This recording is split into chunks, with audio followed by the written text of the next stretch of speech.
नमस्कार मित्रांनो, आपण आपल्या या यूट्यूबवरील सिरीजमध्ये जिल्हा परिषदचे कट ऑफ ॲनालिसिस करत आहोत. बाकीच्या जिल्ह्यांचे कट ऑफ चॅनलवरती अपलोडेड आहेत. तुम्ही जाऊन व्यवस्थित ॲनालिसिस करून चेक करू शकता, जेणेकरून आपल्याला प्रिफरन्सेस द्यायला मदत होणार आहे बाकीच्या जिल्ह्यांचं पण. आज आपण बुलढाणा जिल्हा परिषदचे कट ऑफ ॲनालिसिस करणार आहोत. एज्युकेशनल लेवल प्रायमरी आहे आणि मीडियम मराठी यामध्ये आपण सेमीच्या पण जागा मित्रांनो ॲनालिसिस करणार आहोत, जेणेकरून आपल्याला प्रिफरन्सेस सायंटिफिकली द्यायला मदत होईल. चॅनलवरती नवीन असाल तर टीचिंग रिलेटेड कुठल्याही अपडेटसाठी चॅनलला सबस्क्राईब करायला विसरू नका आणि टेलिग्राम चॅनलला नक्की जॉईन करा. अगोदर आपण पोस्ट आणि सब्जेक्टनुसार हे सगळे कट ऑफ ॲनालिसिस करणार आहोत आणि नंतर मग आपण त्याला कॅटेगरी वाईज प्रॉपर ॲनालिसिस करूयात.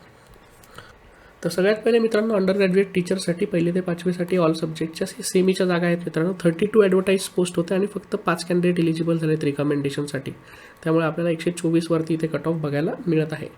अंडर ग्रॅज्युएट टीचर 1ली ते 5वीसाठी आता सेम पोस्टसाठी मराठी मीडियमच्या जागा आहेत. 80 ॲडव्हर्टाईज पोस्ट होत आहे. 73 कॅन्डिडेट्स एलिजिबल झालेत रिकमेंडेशनसाठी आणि 79 वरती कट ऑफ आपल्याला बघायला मिळत आहे. आणि with horizontal reservation for PH 123 वरती आपण हा कट ऑफ बघू शकतो.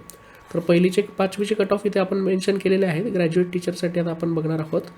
लँग्वेज मराठीसाठी, मराठी भाषा शिक्षकासाठी 6वी ते 8वीचे. आता भाषा शिक्षकाला इथे मीडियमचं रिस्ट्रिक्शन नसतं, त्यामुळे मेन्शन नाही आहे. ते 14 ॲडव्हर्टाईज पोस्ट होत आहे. 14 कॅन्डिडेट एलिजिबल झालेत रिकमेंडेशनसाठी आणि आपल्याला 110 वरती इथे कट ऑफ बघायला मिळत आहे. PH हॉरिझॉन्टल रिझर्वेशनसाठी 122 वरती हा कट ऑफ बघायला मिळत आहे आपल्याला.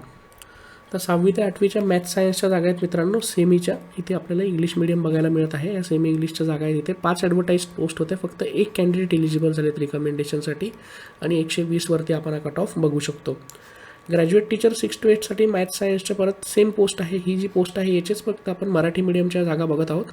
44 ॲडव्हर्टाईज पोस्ट होत्या. 41 कॅन्डिडेट एलिजिबल झालेत रिकमेंडेशनसाठी आणि 115 वरती आपण हा कट ऑफ बघू शकतो. ग्रॅज्युएट टीचर सोशल सायन्ससाठी मराठी मीडियमच्या जागा ॲडव्हर्टाईज पोस्ट आहेत मित्रांनो. 2 ॲडव्हर्टाईज पोस्ट होत्या. 2 कॅन्डिडेट एलिजिबल झालेत रिकमेंडेशनसाठी. PH विथ हॉरिझॉन्टल रिझर्वेशन 151 वरती कट ऑफ बघायला मिळत आहे आणि ऑर्फन आपण 94 वरती हा कट ऑफ बघू शकतो. तर अशा पद्धतीने बुलढाणा जिल्हा परिषदसाठी 177 ॲडव्हर्टाईज पोस्ट होते. 136 कॅन्डिडेट एलिजिबल झालेत रिकमेंडेशनसाठी. आता आपण पोस्ट आणि subject wise cut off analysis केलेत. आपण आता कॅटेगरी वाईज चॅनलला आपण हे सगळे कट ऑफ ॲनालिसिस करणार आहोत. व्हिडिओला लाईक करायला विसरू नका व्हिडिओ आवडला असल्यास. आता इथे मित्रांनो ह्या कॉलममध्ये आपल्याला इथे कॅटेगरी वाईज बघायला मिळतात सगळ्या पोस्ट. इकडे हॉरिझॉन्टल रिझर्वेशन्स आहेत कॅटेगरी वाईज, इकडे ॲडव्हर्टाईज पोस्ट आहेत. नंतर इकडे कॅन्डिडेट जे एलिजिबल झालेत रिकमेंडेशनसाठी त्या कॅटेगरीचे आणि हॉरिझॉन्टल रिझर्वेशनचे ते मेन्शन आहेत. आणि इकडे आपल्याला टेटचे कट ऑफ मार्क्स बघायला मिळतात. आता आपण वेळ वाचवण्यासाठी काय करणार, मी तुम्हाला इथे टेबलवरती दाखवतो. इकडे तुम्ही काय करा की पॉज करून आपल्या हॉरिझॉन्टल रिझर्वेशनचं चेक करून घ्या, म्हणजे तुम्हाला सब्जेक्ट वाईज, पोस्ट वाईज आणि कॅटेगरी वाईज आपल्याला कट ऑफ मिळून जाईल. आणि मग आपल्याला आपण कुठे स्टँड करतो एक्झॅक्टली ह्या कट ऑफनुसार त्या आयडिया येईल. आणि मग जेव्हा आपण व्हॅकन्सीज येतील त्याच्यानुसार डिफिकल्टी लेवलनुसार आपले प्रिफरन्सेस देऊ शकतो.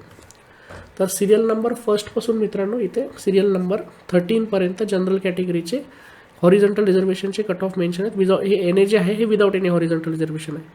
तर आता पॉज करून तुम्ही जनरल कॅटेगरीचे बघून घ्या.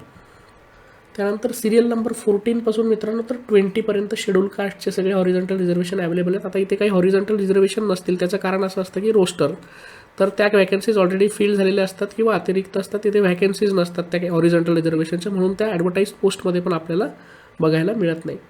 तसंच त्याच पद्धतीने शेड्यूल ट्राईबचे इथे without any horizontal reservation 21 serial नंबरवरती तुम्ही हे बघू शकता. आणि EWSसाठी सिरियल नंबर 22 पासून तर 27 पर्यंत इथे मेन्शन्ड आहेत. तर अशा पद्धतीने आपण बुलढाणा जिल्हा परिषदच्या 177 पोस्ट जे ॲडव्हर्टाईज्ड होते, ज्यामध्ये 136 कॅन्डिडेट एलिजिबल झालेत रिकमेंडेशनसाठी.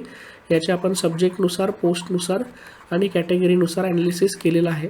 तर तुम्हाला आता लक्षात येईल की ह्या जिल्हा परिषदमध्ये आपण एक्झॅक्टली कुठे स्टँड करतो. व्हिडिओ आवडला असल्यास लाईक करायला विसरू नका आणि टीचिंग रिलेटेड अपडेट्ससाठी चॅनलला सबस्क्राईब करा. धन्यवाद.